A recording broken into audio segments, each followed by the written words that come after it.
Happy Tuesday, folks. This is another super duper exciting episode. So we are rapidly headed towards Chris. We're almost nearly at December. And we've got one of my special friends here. We've got Maria Fox here. Hi, Maria. How are you? Hi, Ellie. I'm really good, thank you. Welcome.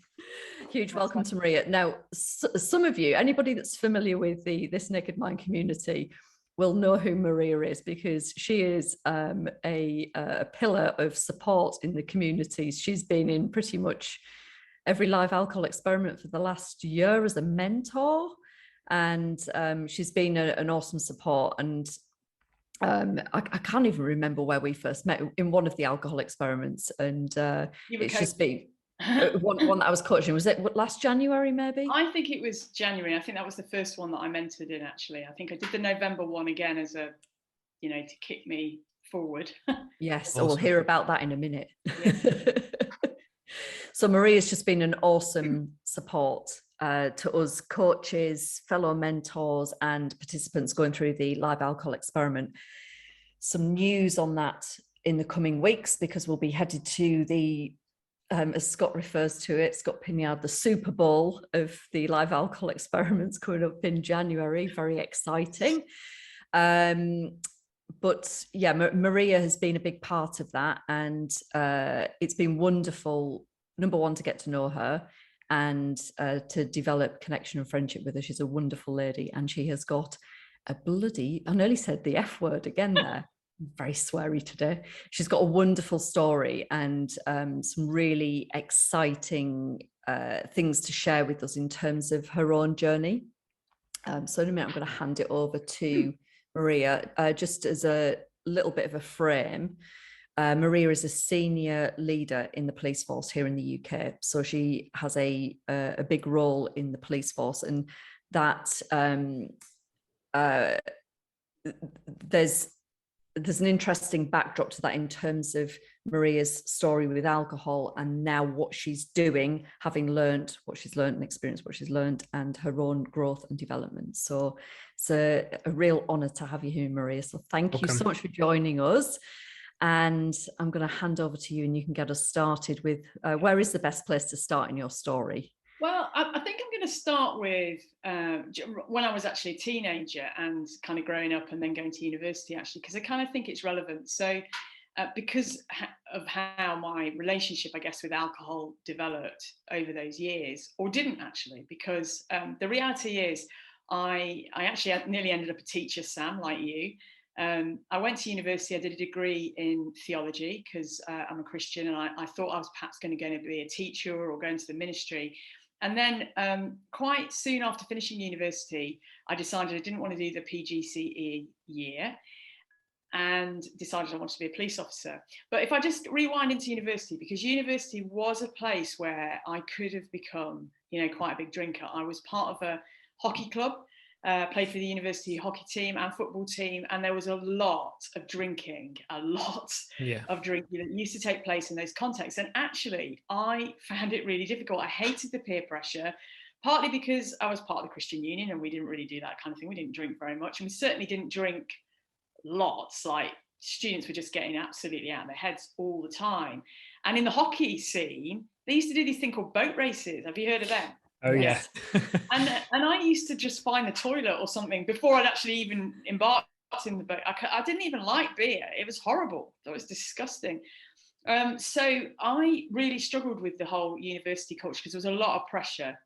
And so I used to kind of try and avoid those sort of social occasions, really. And if I did ever drink too much, I definitely threw up because my body rejected it, because it didn't want it. It's toxic at the end of the day. So at uni, I was really wasn't a big drinker at all. And then I then went on and I did a year as a social worker working with young people, and then joined Greater Manchester, actually, police at that time.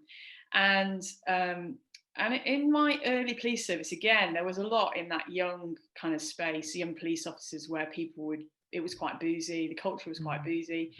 But again, I didn't really, it wasn't something that was a priority on my list. There was a social context where we did go out, and we'd used to drink, obviously, and there wasn't, I never kind of saw anything wrong with that, but I quite often nominated myself as the driver.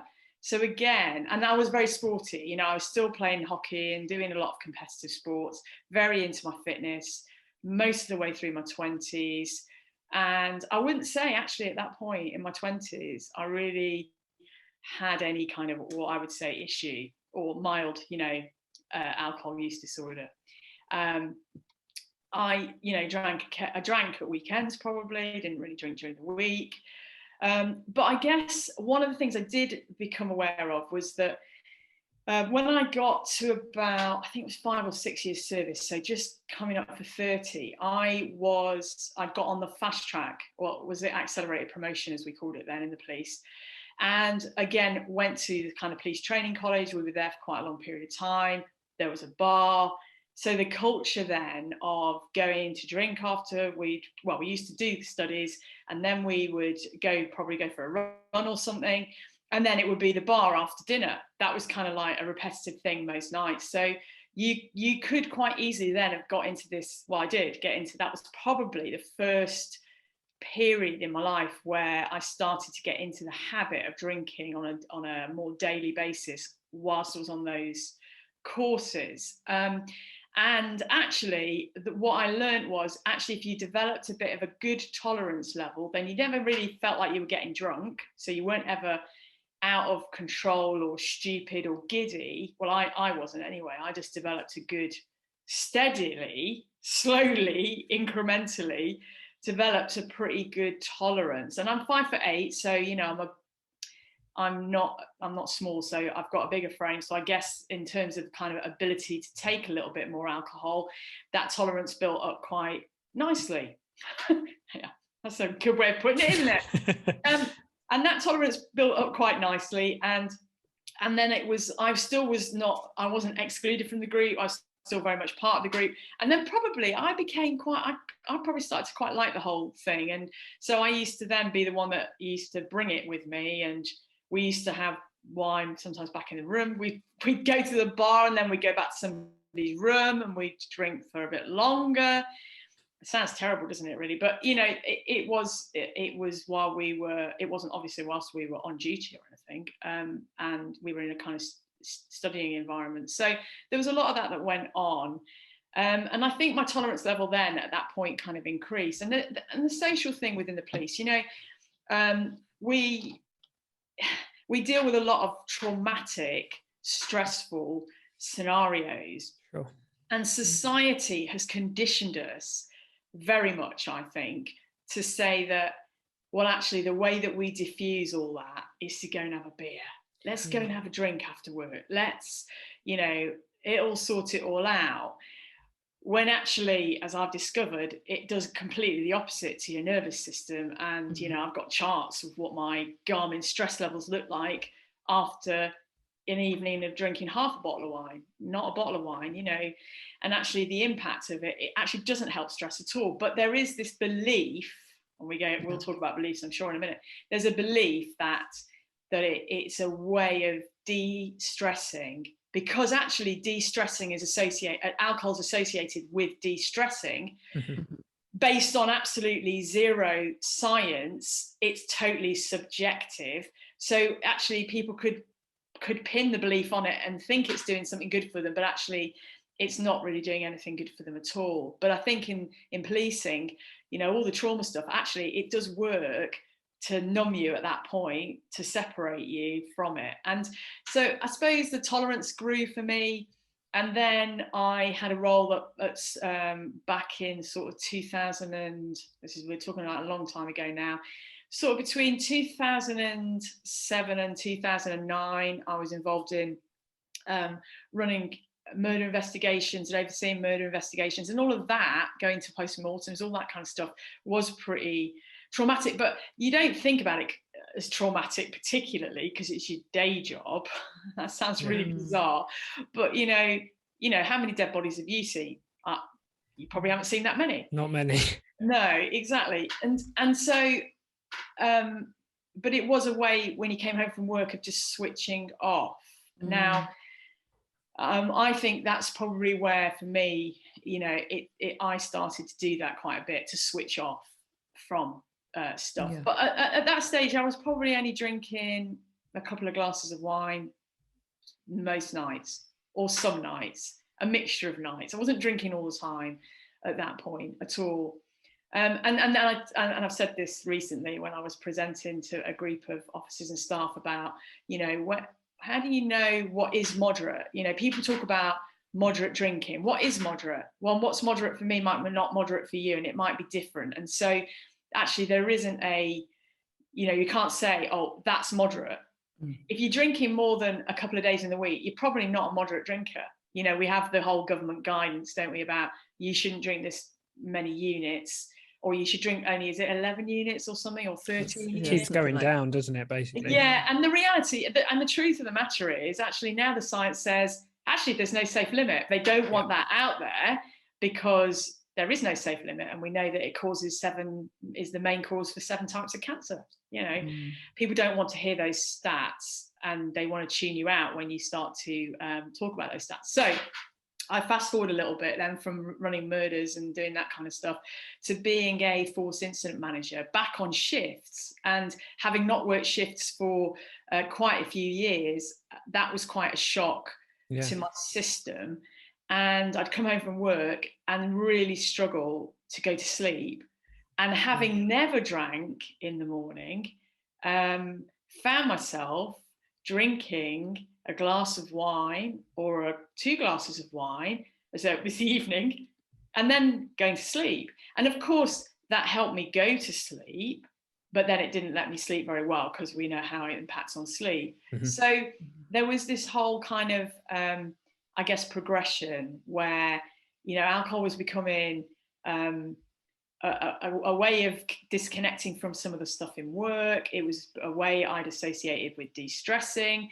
It was then the reward when I came back from my bike ride. I've earned my bottle of Prosecco. And suddenly you find yourself in a space where actually there's every reason to drink, and I hear people at work talk openly about this all the time. Oh yeah, whatever's a good reason. And if you haven't, drank on the plane and you haven't had your beer at the airport, you haven't really had a holiday. And I kind of think, oh no, you just don't know what you're sleepwalking into. And and I guess what happens then is your muscle memory with alcohol, you get the tolerance level, you then need more because it's addictive at the end of the day. And I don't think, one of my friends, really close friends, he used to say to me, Maria, it's not a health drink. And actually, he was probably giving me a bit of a warning, with what he was saying. He's a good friend, leader of the church that I'm in. But he used to say, Maria, it's not a health drink. And I used to go, yeah, but it's all right. There's nothing wrong with it, because I wasn't educated at all around really its impact and how I was getting addicted. I never saw it as an addictive substance. I don't know why I didn't see it as an addictive substance, but I think that's part of the whole society's made it so accessible, so the norm that people don't see it as an addictive substance and don't think they would ever get addicted or dependent on it. Because I think people see the alcoholic, that's an interesting term anyway, but they see that person as the person on the park bench or the criminal that's just gone in to steal wine, instead of it actually being anybody that has just overexposed themselves to alcohol. And there's loads of people that have overexposed themselves to alcohol in all these different spheres. So, did I find that I was increasing my amount because of the murders? I don't know. Was it because of being not having nights and not being able to sleep properly? I don't know. But what I do know is over that period, it began to increase. And then I was in a work context, which wasn't the easiest work context. And I was struggling to manage a particular relationship. It wasn't that the relationship was bad, but the relationship caused me a lot of stress. And that relationship caused me a lot of stress.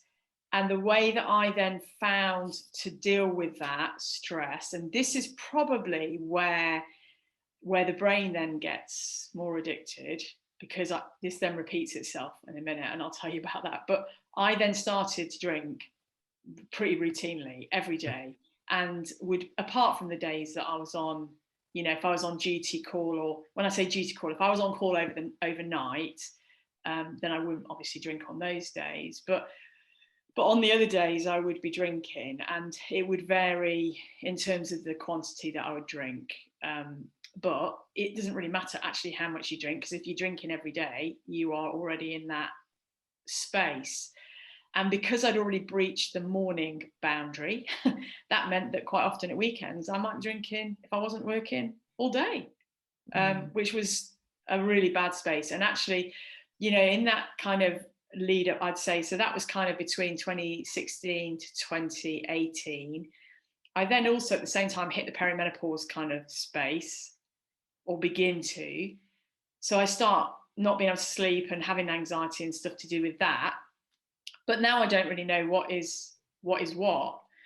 And I remember thinking I've got to somehow take a break. In fact, I think it was sort of March, April time. I was away skiing, and in March, and I finally admitted to myself that I was in the mild to moderate. I'd say I was in the moderate alcohol use disorder space, if we're going to use that terminology. And I definitely struggled to go without it. And if I had to work, you know, duty and all that, I wasn't, you know, obviously I wasn't drinking there, but that was really hard. And we didn't do like 7 days of duty. So there was never a full 7-day period where, there were occasional 5-day periods, but not probably in 2018 for me. I was going to say I had kind of 4 days where I'd have to not, and then I'd have 3 days where I'd have to not. But then the rest of the time, you know, it wasn't in that space. When I'd had a role before where I was a firearms commander, we were on call for a whole week. So that gave you a whole week out of the space. But that wasn't the case sort of from early 2018. Mm-hmm. And I remember thinking, in fact, I remember just getting really tearful and really upset. And I said to my friend, I've got to go to the doctor. And I said, and I've got to stop drinking. And it was shortly after I'd had a bike accident as well. I'd been knocked off my bike, and that had made everything worse. And I'd had a couple of days where I hadn't drank, and then I'd gone, you know, the whole bike accident, the trauma of that was affecting me. So anyway, I went to the doctor. I actually stopped drinking. I just went, right, that's it, I'm going to stop. It's like, right, I'm going to do this. We are going to give this. I mean, I had tried up to that point. I'd got a friend that I kept saying, oh, I'm going to have a break from alcohol. And I had a break at the beginning of my 40s. I'd done like a 40-day break, and I'd got it kind of kick-started a health and weight loss and all that kind of thing. But I'd not gone, you know, I'd not kind of kept those parameters in place. So now I'm 40, I was heading for 48. Anyway, I went to the doctors, and I told the doctor, I went with my friend, actually. I said, I need to go to the doctors, and I need to be quite honest with the doctor. So I went to the doctor and told the doctor, and he was like, his eyes just kind of opened up wide. And then he said, well, okay, we need to work out a bit of a plan then to help you stop. And I went, oh no, I have stopped. And he went, when? And I said, 4 days ago. He went, and you're okay? And I went, yeah. He said, wow, that's brilliant. Well, you could have been really ill. And I said, well, it's been quite difficult. I've been very tearful and very, you know, because I had been, and that was a bit of a state. Anyway, he encouraged me then to take a 30-day break. And meanwhile, and this is where this naked mind came in, I noticed that a colleague from the gym hadn't had alcohol for 6 months because she'd posted something. I think it was 6 months at this point. And so I messaged her because she said she'd done this. She was taking a year off, I think.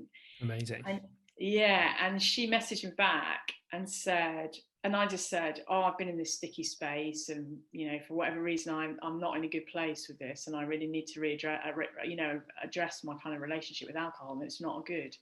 And she said, oh, you need to read these books. So she recommended This Naked Mind.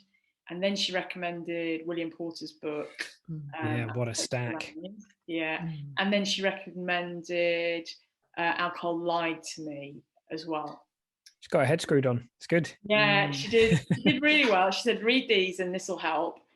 And once I got through the first 14 days, I did start reading.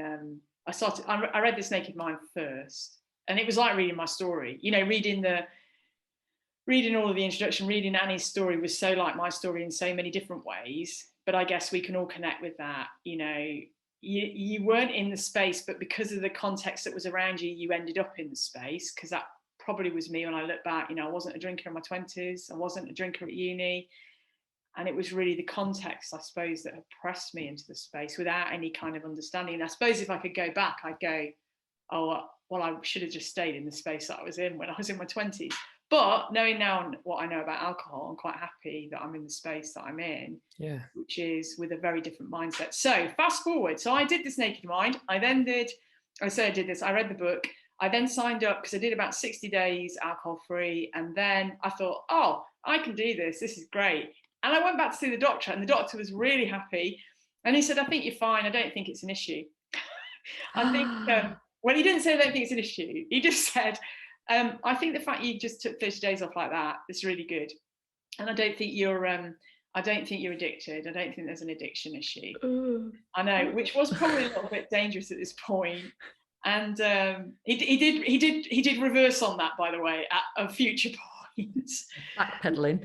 Yeah, he did backpedal a little bit beyond that, because then I went back and I went, oh, now I can't, you know, I seem to be back in the space again. So there was a bit of, so for about 8 months, I did about 8 months alcohol free. And I think at the end of the 8 months, and this Naked Mind Intensive was a massive, that laid a fantastic foundation, belief-wise, to help me actually when I did go alcohol free again last November. Because then what happened after sort of the 8 months was I thought, oh, right, okay, I think I probably can moderate like most people do. And actually I have worked out I can moderate, but I don't want to. Yeah. And that is, so I started, obviously, I'm going to fast forward quite quickly, but basically I went through about 12 to 18 months then where I started to do the moderation thing, and I had some quite tight boundaries at the beginning, but those tight boundaries became loose boundaries, which then meant I was heading back to the space. I then had all these health issues start to manifest at the beginning of 2020 with the perimenopausal stress. I then had thrombophlebitis. I was in the obese category at 14 stone 10. I then had a DVT. I then had ECG issues. And by September, by the time I was 50, talk about midlife crisis, I hit the wall. I didn't quite hit the walls immediately whilst I was 50, but about 3 or 4 weeks after that, my nervous system just said, can't take any more. The line is, you've got to draw a line and you've got to just stop. And I did just stop. And actually at that point, with all these different physical symptoms, I thought, right, one thing I can do right now is actually get back on track with being alcohol free. And I had actually had a few days here and there. I mean, I'd used the tracker and in 2020, it was probably up to there was a couple of weeks in there. Like when I went away with work, I didn't drink. How about that? And do you know what? I went away with work to Turkey and I didn't drink really whilst I was there. Well, I think on the first night I had something to drink, but the rest of the week I didn't. And it was quite easy, but it was almost like, because I know this is the most unsafe context, I'm not going to drink. And it was like bizarre. But anyway, fast forward, September, hit 50. And then about a month after that, just couldn't cope anymore. And everything just imploded around me. And I ended up having to report unfit for work. And just because I guess the physical symptoms were pretty bad, all the anxiety around, well, what is going on with your heart? And now had a second blood clot, because I'd had a blood clot when I was 37 after a skiing accident. So I really needed to kind of address all those things. And it was the most horrible, dark, alien place, because suddenly all my value, all the things that I loved about work and all the things that were great, suddenly they've all gone, and I've got no capacity, no emotional capacity, no mental capacity, and all I knew was eating, sleeping, and not drinking alcohol, and exercise. And that was the point that I bought a Lumen device. I'd actually bought the Lumen device. It came about a week before I hit the wall. And I just make a quick reference that Lumen is a metabolic tracker that gives you feedback on what your metabolism is doing at any moment in time. So it tells you whether your body's burning fat or whether it's burning carbohydrate. And what it does is it gives you a nutrition plan to help your body become more what they call metabolically flexible, which enables better overall health, clearly, but also it enables you to become efficient with using fats and carbs, and that helps you to then lose weight if you need to lose weight, get fitter, get stronger, get leaner, in a nutshell. But it's more about that overall health picture. So it also helps with your sleep and everything else. So I bought that. So, and then I signed up for the alcohol experiment. I'd been alcohol free for about a week and a half. Actually, before I went sick from work, I'd done a couple of weeks where I'd not drank in the week, and I just had a drink at the weekend. So October the 26th, went alcohol free, signed up for the experiment. And the two things in November last year that kept me moving forward was the November Live alcohol experiment and Lumen. So Lumen gave me a structure to keep me going every day, and the alcohol experiment did pretty much the same, just that daily video, the reflections, all of that. Because actually at that point, as other than the counsellor I got assigned from work, who was exceptional, she was brilliant, I didn't really have anywhere to go, and I really didn't know how to navigate this very unfamiliar and very difficult territory that I was in.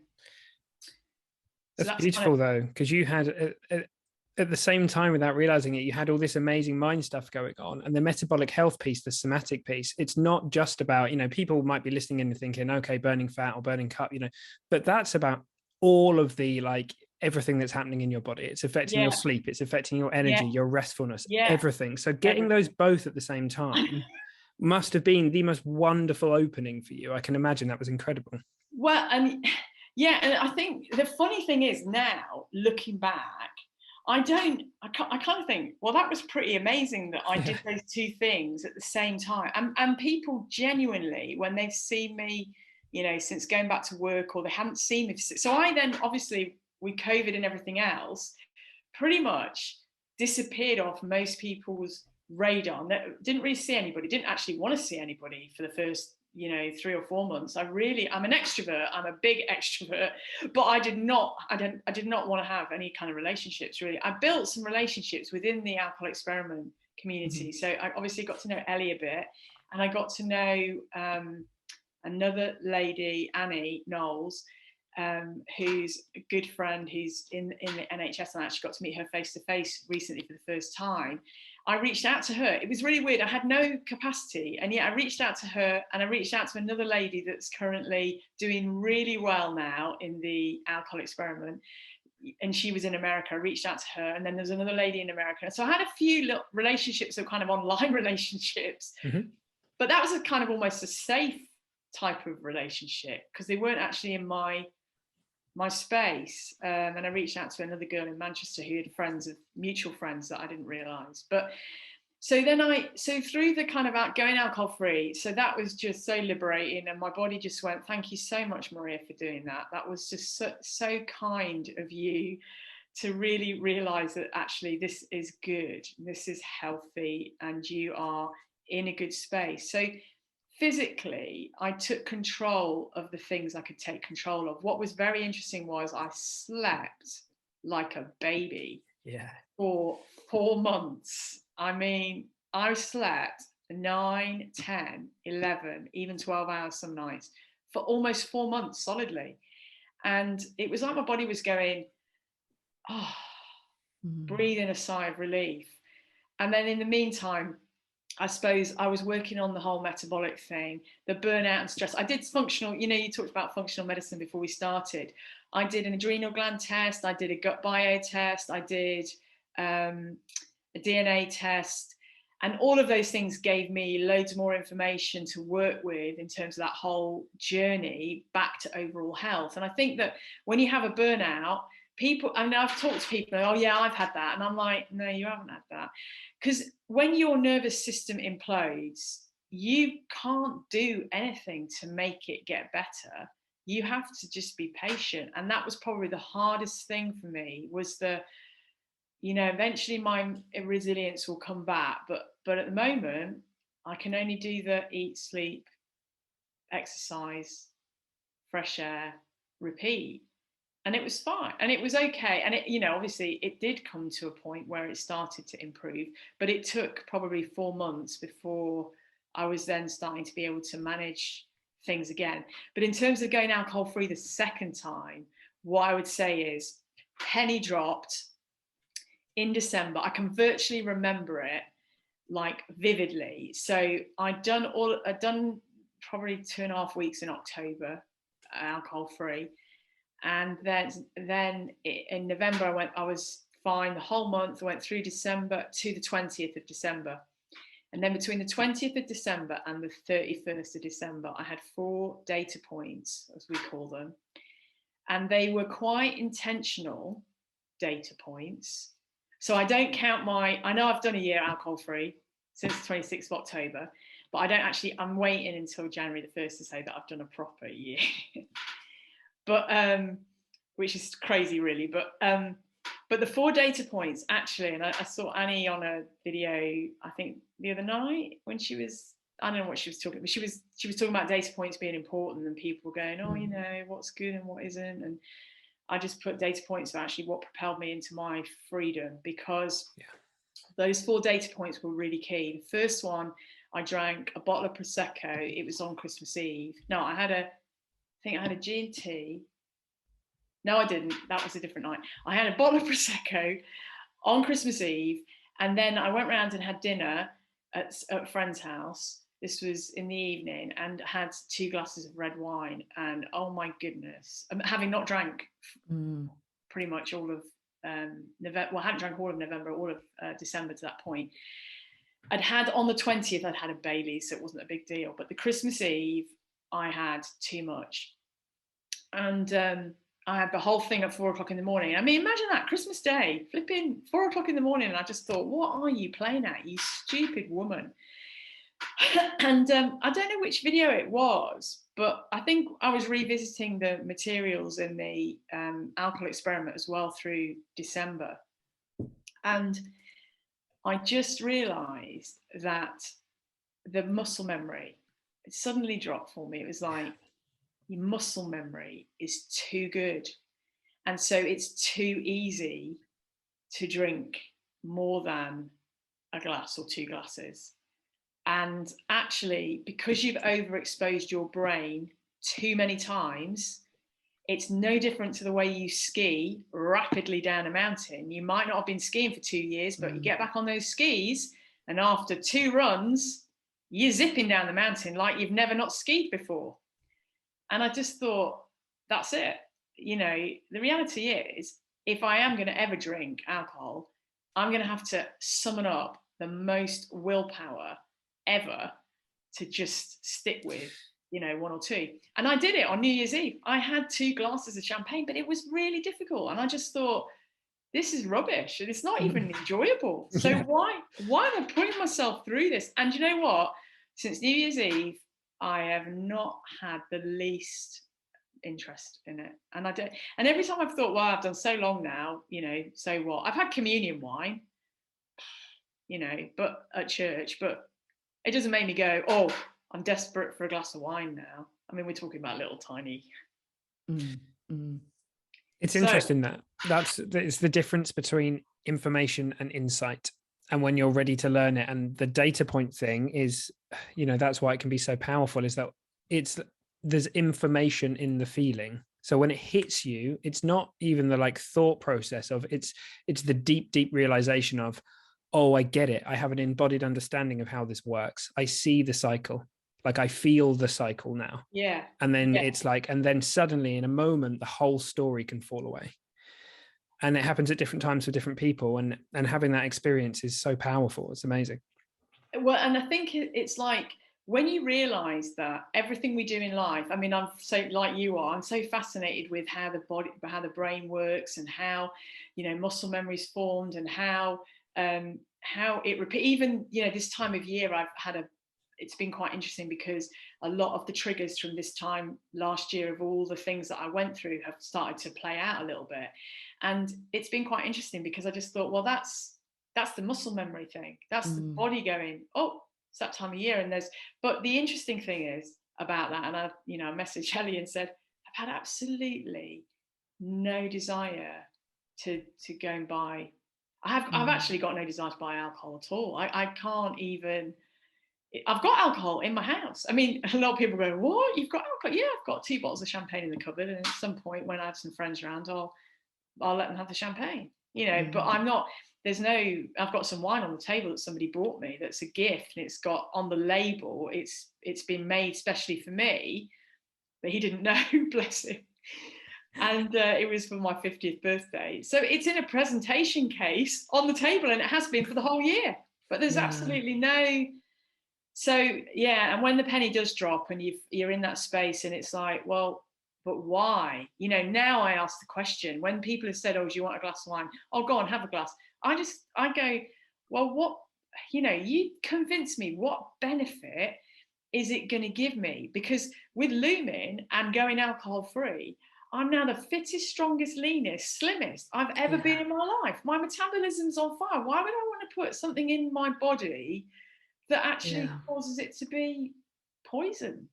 So it's one hell of a bloody journey, Maria, and those data points, just as you said, that they are so powerful. And it's interesting, that experience that you described, where you're in a community with people that might be new to programs like this naked from This Naked Mind, where they're kind of new to how it all goes, and the grace-led, compassion-based approach. It's very different to what people are used to if they've taken a step into anything like this.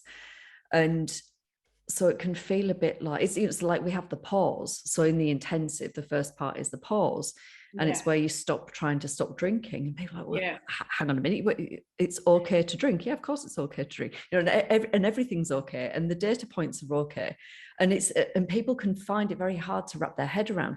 But just as you say, it's the data points that will set you free. And I had it's interesting, I had a really similar sort of experience to you, in so much as so I was very much drinking for stress release. And when I discovered the science of how it worked, when I randomly came across This Naked Mind, I could not believe it. And I remember reading this thing, and at the start of it, it said, written by Annie, your brain's going to try and tell you that this isn't true, because you're not going to want to believe it, but just, you know, have an open mind, be patient with yourself. And I started to read it, and I'm like, holy shit. Like that. And then afterwards I'm thinking, how the hell have I got to the age of, God, what would I have been, 39? How have I got to this age? And like, how did I not know this? Like, how does everybody not know this? Like, this is crazy. Because just as you said early on, not only does it not relieve your stress, it compounds it. It makes everything bloody worse. And I'm thinking, like, this is a fucking scam. How do we not know about this? So I like that belief was my strongest belief about alcohol, and it was gone like that. And there with it, my desire to drink. And it was the weirdest feeling. And so this was the December of 2019. And then about a week later, because I'm on Annie's email list, register for the alcohol experiment. I thought, oh yeah, I'm going to go into this. I'm going to do dry January anyway. I might as well go along into this program.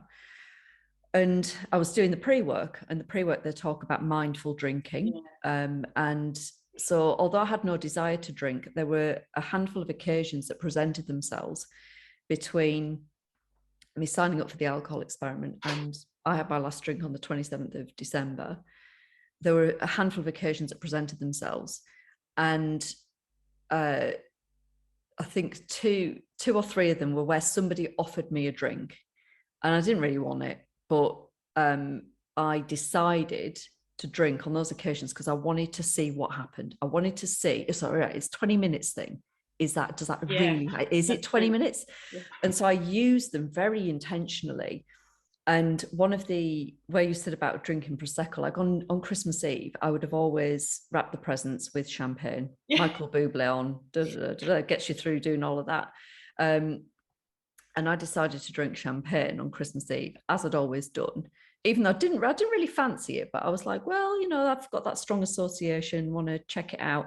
And of course, spoiler alert, it doesn't add anything to the occasion. It detracts completely from it. And so then I ticked over into Christmas Day, and it was my first alcohol-free Christmas, apart from pregnancy. And it was incredible. It was absolutely incredible. But that data point there, the Christmas Eve one, got rid of the belief that I like the way it makes me feel. No, I don't. I don't like the way it makes me feel at all. And the other belief, the last belief that got knocked over by the 27th of December was, I thought I liked the taste. I thought I was some bloody wine aficionado. I had all of the expensive bottles of champagne. My friend was round with her husband and opened this bottle of champagne, and I didn't want it. So she's drinking it, but she got very uncomfortable with me not drinking, and she ended up pouring me a glass, and I took this glass from her, and I went and took a sip. And this is like a really expensive bottle of champagne. I took a sip, and I went, and sorry, this is going to be a visual for people listening. I went. And I recoiled because I didn't like the taste of it. So my point being, I just want to enhance this thing. These data points are not like somehow I've slipped. I hate the whole like, I've slipped up, I've gone backwards, I've, ruined my streak. I hate all of that because it's not the absolute gold is in the data points, whether they're alcohol-free data points or they're data points with mindful drinking. They are so valuable. Those three beliefs: I like the taste, I like the way it makes me feel, it relaxes me, all gone. So when I went into the alcohol experiment as a participant in that January, I was already, on fire. Yeah, gone. Yeah. And it is so powerful. I mean, just reflecting on my story, when I wrote, I wrote into the office at the Snake of Mind just to kind of give them a bit of an update last weekend. I just thought, wow. I thought perhaps I'd cracked it in 2018, but then, it's not a straight line. And I think that's the other thing for people, when they think, well, first off, it's the first thing I think is when people go, oh, I can't, I've tried day one, I'm still can't get through one day. I want to say to them, man, I tried day one so many times, I'm trying to do a consecutive kind of stint, as it were.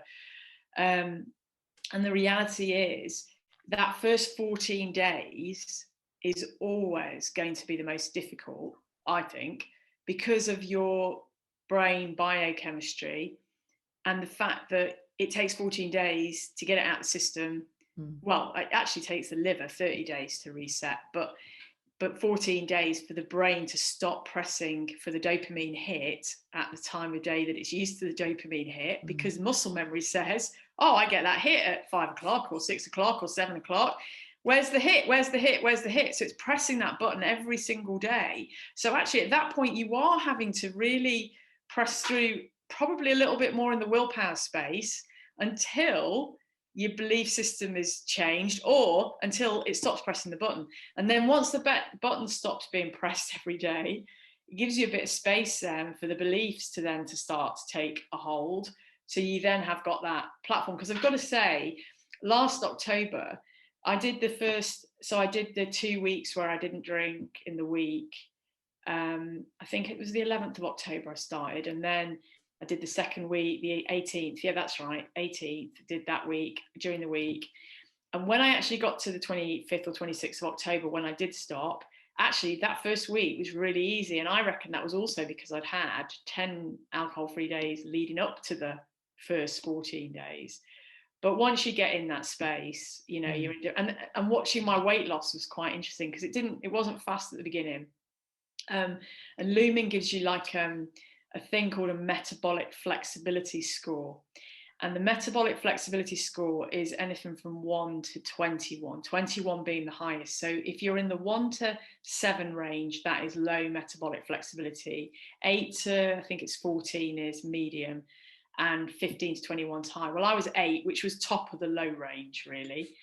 And that first month, you know, when people in the alcohol experiment go, oh, I've stopped drinking and I'm not losing any weight. Well, you're not going to lose any weight. Actually, you might not lose any weight for a whole month. Sorry. It doesn't matter that you've got calorie deficit, because right now your liver's going, big sigh. Thank you. Now I can start to just repair myself and get ready to do all the things that I'm supposed to do, because you've stopped putting that poison in me. And that's the reality. So my first 4 weeks alcohol free were very slow on the weight loss, but I was definitely in calorie deficit. But also, interestingly, in terms of what the measurements were coming out with Lumen, I was still very much in the stress carb burning space. It's very interesting that after a month alcohol free coincides with when my body now starts to want to adjust to burning fat. And I only noticed this the other day when people were going on in the Lumen community about, oh, I'm still blowing 3s and 4s in the morning, which is carbs and fat, or just carbs, or mainly carbs.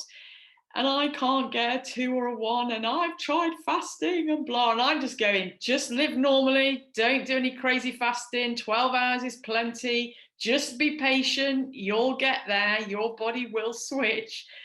It's interesting, though, that it took 4 weeks of being alcohol free. For me, it was like, that's when it actually started to change. And actually then what happened for me in terms of the weight loss picture was, the longer I was alcohol free, the more I was following the metabolic plan, the more metabolically flexible I got, the faster the weight fell off. And we're talking like, you know, it started off 4 pounds, then it was 5, then it was 7, and it climaxed in April with 9.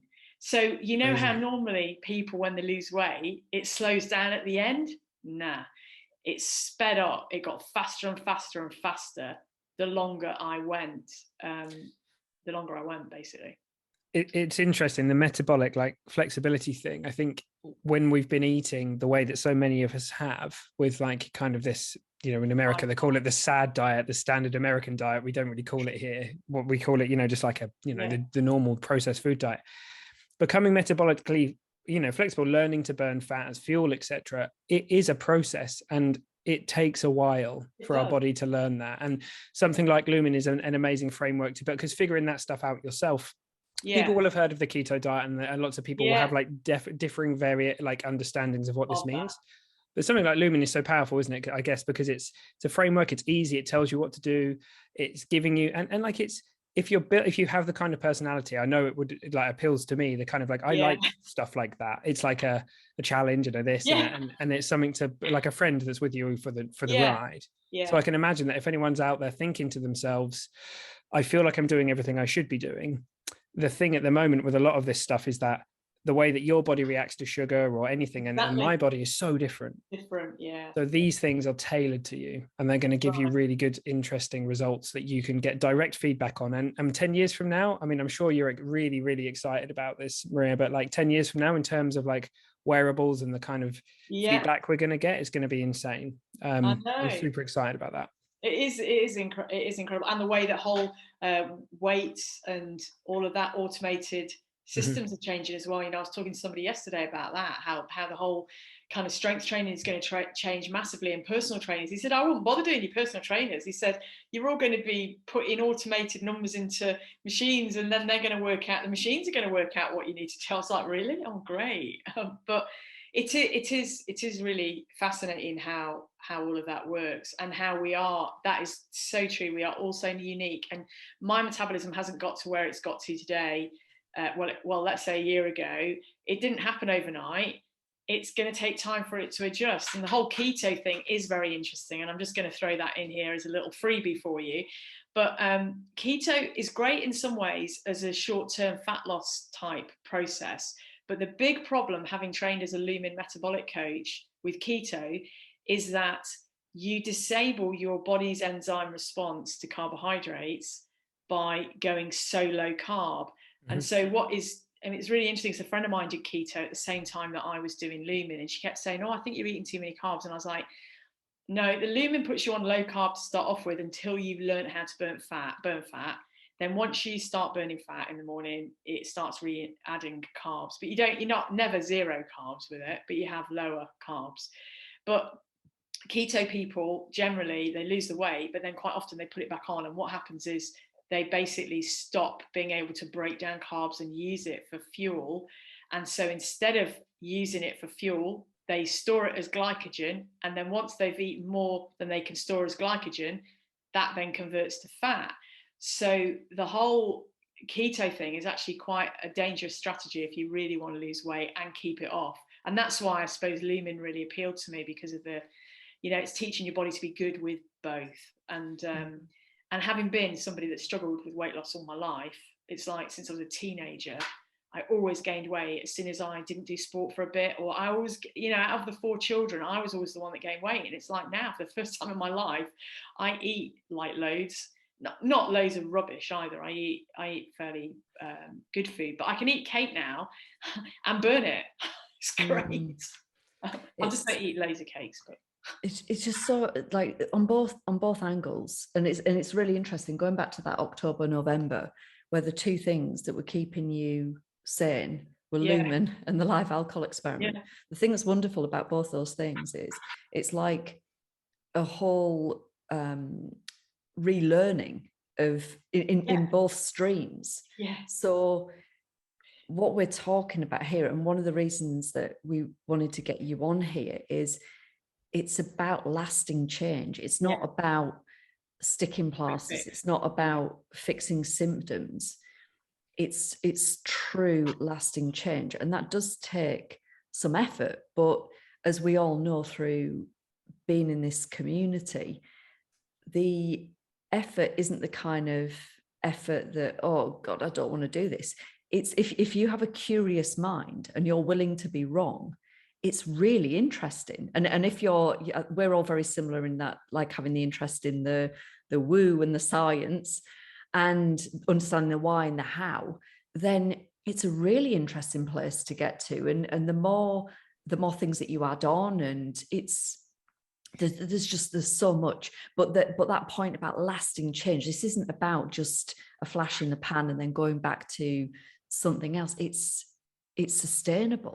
And then you feel great. So I mean, you and I, Maria, are both in this lovely world of the perimenopause, which is really, God, crazy. What an interesting place that is. And we were just talking before we started recording this about like, oh my God, like I am so fucking grateful every day that I'm not drinking right now, because I can't imagine what this would be like with alcohol on board. It would be bloody crazy. And so to not have any of the stress, the anxiety, the worry about that aspect of my health, whilst I'm inevitably dealing with this unpredictable period that I'm going to probably be in for 10 years, or who knows, but it's, we don't need any of the additional stuff. This is kind of like interesting and hard enough to manage as it is.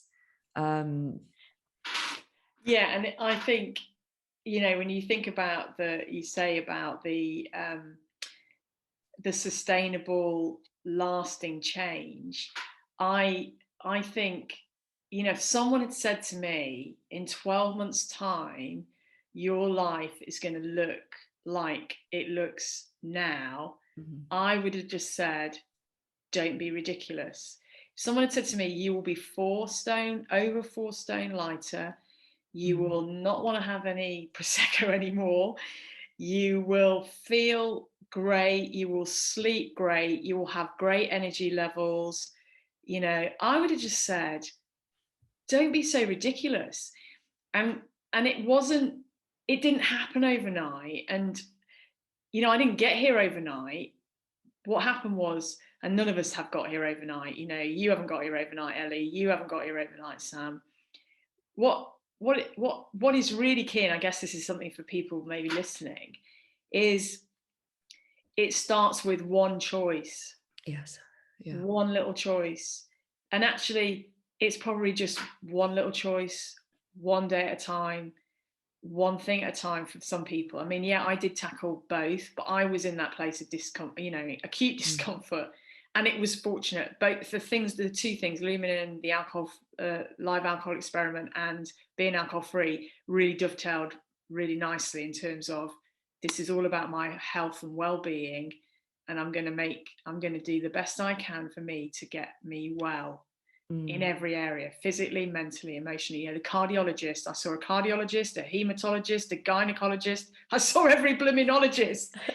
and the cardiologist took a double take when I went back in the March to see him, having seen him in the January, having had to wear the ECG thing for a month. He took a double take and he just looked at me and said, something's changed.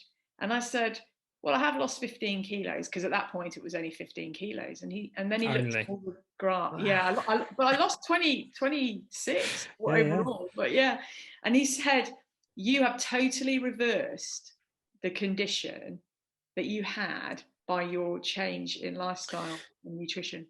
So this is one of the biggest things of this, is that now is an amazing time to do something like stop drinking, because I know every time in human history it's always been a great time, and our understanding of health and metabolic health and everything always, but the exponential growth in this, we're going to be living longer, healthier lives. This isn't about lifespan, it's about health span, and I've spoken about this before.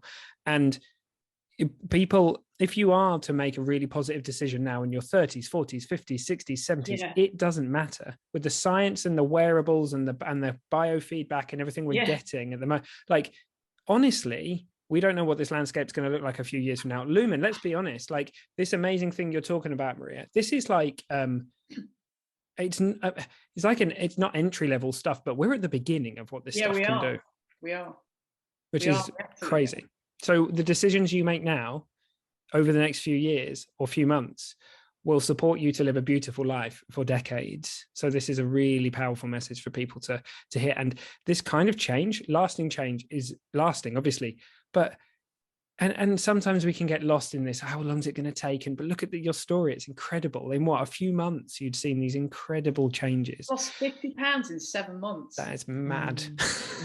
I mean, I lost 60 overall, but it was in fact, I reached my goal and I thought, great, I've never been this slim. So I've reached my goal. I'm going to switch tracks with Lumen, because you can do, so I was on the weight loss track, and then I switched to the fitness performance track. And there's 3 goals in fitness performance: endurance, muscle mass, and body composition. So I went for the muscle mass, and I'm still doing that at the moment. Or you can do metabolic flexibility, just that as a single goal. So I switched across to fitness performance and still lost another 10 pounds. Wow. So, you know, it's great. There's one other thing that I want to circle back on that you talked about earlier on, and this comes off the back of Sam just talking here about, like, there's never been a better time. Not only has there never been a better time, but alcohol is an everyone problem. Yeah. It doesn't differentiate. There aren't, and this is the whole reason Sam and I wanted to put this podcast together, was to dispel all the myths. There aren't 2 types of people. There aren't people that can drink and people that can't drink.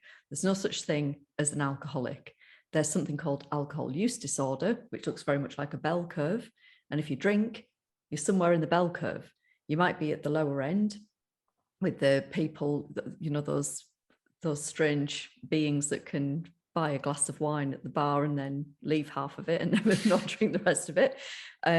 There are few people at the very serious end where you're talking about physical addiction, very few. And then everybody else is in the middle. And everybody else are the kinds of people like us that are, you know, looking at the guidelines, they're, you know, 14 units a week or whatever it was, thinking, who the hell drinks 14 units a week? You know, if you drink, you're in there somewhere. And even if you don't feel that alcohol is causing you a problem right now, that doesn't mean that it's always going to be the case. The thing to think about is, are you drinking more now than you were a year ago, 5 years ago, 10 years ago? Because people don't tend to drink less. People tend to drink more. Because why? It's an addictive substance. And this, you know, we've talked about the science, how it works with the brain and body. Moderation, it doesn't make, physiologically, it doesn't make sense. So this is like, nobody's immune to the effects of drinking. And even if you just are curious enough to reduce your intake, it is going to be so beneficial to you just to have the opening. The thing that was really interesting that you said, Maria, about your friend, the friend from the gym that posted about being 6 months alcohol free, and she was your opening to then find This Naked Mind, Alcohol Explained, and so on. That's why we want to have this podcast, and we want to be able to talk freely about what an alcohol-free life really is like, and that it's life expansive as opposed to restrictive. And we talk a lot about sharing. We want to have people like you come and talk to us, because you never know who hears this one little seed, the one little thing, the post on the social media about 6 months that then leads on to the next thing. So it's so important to have these conversations. It really is.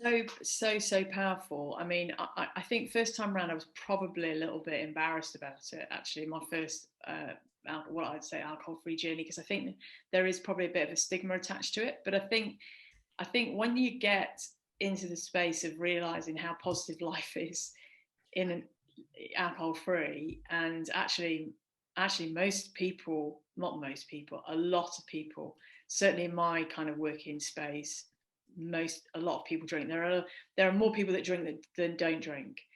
And when you realize that actually moderation is a very grey area, and how easy it is to move from a kind of what might be just occasional at the weekend, or not even every week, into a space where it's becoming more daily, certainly weekly. And then when you get into that space and then you don't really know what to do about it, and people in professional contexts that have good jobs and that function fine at work and manage their work well, they might manage their work better if they weren't drinking at all, one would argue, possibly. But people generally, professionals, and actually professionals can afford alcohol. So it's like a legal drug that, is very accessible and very easy to have, because we've made it a legal drug. And it is a drug at the end of the day. I think we dress it up with all these nice, it's not really there. Well, if it wasn't really, then why would we have people that, why would the NHS be so overloaded with alcohol-related diseases? I think that, the marketing companies have clearly got a big stake in it all. And my family, we have, my brother's a very successful vineyard owner and producer, champagne producer. So there is there's a real respectability around alcohol for professionals. But I think that the problem is when people don't know when they get into the space that is sticky, and actually they're out of control, and now they don't really know what to do about it. So you're right, these conversations are really important. And that's one of the reasons why this time I've been quite open about it, and I've been very open in the workspace about it with people, to say, look, anybody can end up in that space where you drink too much, and then you cross the line, and then it's really hard to pull yourself back over that line, because once you've done the muscle memory thing and you're overexposed, it's then very difficult. It's like this, our whole the thing, one of the things that we want to achieve with this podcast and working with This Naked Mind is very much opening up a wellness conversation as opposed to an addiction conversation. Getting in earlier in the chain, and so these conversations are so important. Wellness, absolutely, because I know I can't remember which bit of the alcohol experiment it is, but where they talk about the association, where Annie talks about the association between when you drink for stress or you drink for an emotional reason, the brain makes a stronger emotional connection in terms of that pathway. Exactly. And so actually, if you drink for stress, it's actually more likely, it's almost like it's more addictive. The alcohol's more addictive in that space. And actually that did play out for me, because I had this challenging kind of relationship, and that kind of the cycle repeated itself. It was almost like that came back into my mix in the wrong space. And actually it was nothing to do with the individual, because, we'd moved on, but because my brain associated alcohol as a coping mechanism, my brain muscle memory was like, well, this is how you cope with it before. So that played into some of my challenges, really, because I was back in that space relationally. Go on. No, I was going to say I had a similar experience, and I would like to thank you for coming on and sharing the way you have, because as a teacher at the time, who I was pretty brave, I was blogging and talking about it, but I didn't, I could have been braver. And I wrote a blog post once about how I'm breaking down the stigma at the same time, because I'm not openly talking about it, I'm a part of it. And I knew that at the time, but it's scary. Like when we have professional things and all these DBS chat, and we're like, oh my God, what if they just fire me? What if the head teacher just says, well, no, that's not okay, get out of here? And I don't think it's real. As they found out what I was doing, when I told them what I was doing, when I was going to leave and do this full time, they were very supportive, but it was scary. It was really scary. And so I'd like to thank you for being really brave and coming and spreading your story. And it's such a powerful one. It's really, really, really amazing that you're here doing this.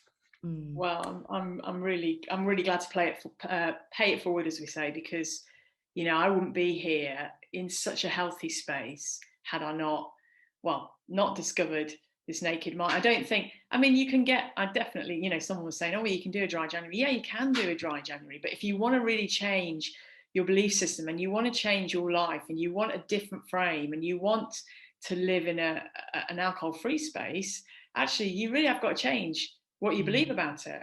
And unless you change what you believe about it, you'll be back in the space anyway. And I don't think it is just about, it's definitely not about, when someone said, oh, is it giving up? Well, for me, I had this conversation yesterday, I said, and no, it's not about giving up. It's about what you're going to gain. Yeah. What is the net get? What's the gain for your life? And I suppose for me, the positive emotion thing, that was another thing in one of the experiments, listening right back in December, January time last year.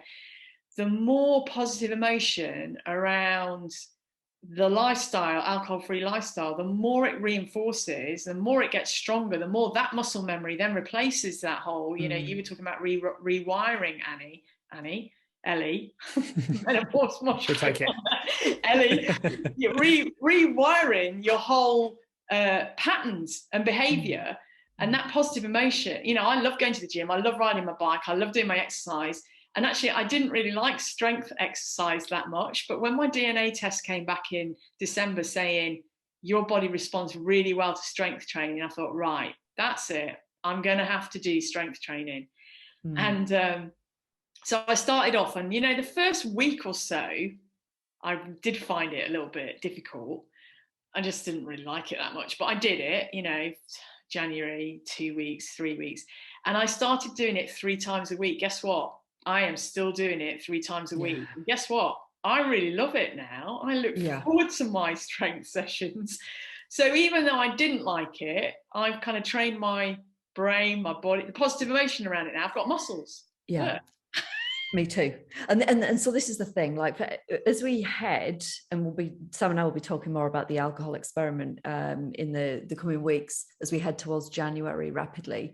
The 2 things for people that don't know anything about it, it literally starts with, it's not what you give up, it's what you gain. That's the first thing. Second thing, it's all about positive emotions. So, you we'll be talking about it a lot. You will have the most amazing experience. And, it was a complete life-changing experience for me. Just before you go, Maria, big thank you from me, from the bottom of my heart. And we wanted to be able to signpost people to you. So your Instagram is Maria Fox Wellness. That's right, isn't it? At Maria Fox Wellness. Yeah. And I have got a YouTube as well if people want to. If they put in Maria Fox Wellness into YouTube, they can probably find, I've got about 340 subscribers now. I'm only doing basic things on YouTube. I haven't really started doing anything proper yet, but it's cool though. So go and join Maria's growing community, get in there early. And she's also got a discount code, so you can enter the code Maria if you're interested in Lumen. So at the checkout, go check it out. It's 15% off if you do that. That's really worth having. And I've been fleeting around doing it. I mean, I know that I'm relatively metabolically healthy, but it's actually something I geek on this stuff. So I think you might have convinced me to jump in as an early Christmas present and have a mess around. Here we go again. Coffee machines out and lumens in. So thank you so much for coming on. Thank you so much for coming on. And I think me and Ellie are both really excited just to see, what goes on. And we know that you're doing a lot of work in this space to get awareness out there about this. And it'd be amazing to see how your journey continues from this point on. Brilliant. Thank you so much, Maria. Thank you for inviting me. You're so welcome. Right, I'm going to hit the big button. 1 second.